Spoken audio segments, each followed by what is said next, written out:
Сергей Лавров начал свой официальный визит в Вашингтон с посещения Государственного департамента.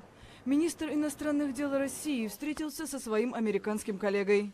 Вместе с Рексом Тиллерсоном и российским послом в США Сергеем Кисляком Лавров направился в Белый дом. Президент Дональд Трамп принял главу МИД в овальном кабинете за закрытыми дверями. После встречи Лавров рассказал журналистам, что американский лидер выразил готовность к конструктивному обсуждению существующих проблем. Сейчас наш диалог свободен от идеологизированности, которая была характерна для администрации Обамы. Администрация Трампа и сам президент, и госсекретарь, я в этом сегодня в очередной раз убедился, люди дела.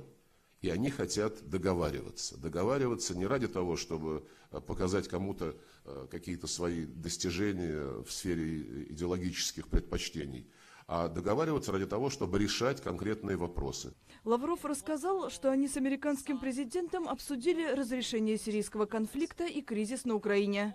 Однако о санкциях, по словам министра, разговоров не было. Дональд Трамп назвал беседу с Лавровым очень хорошей. Это была первая встреча нового американского президента с представителями российского руководства с момента вступления в должность.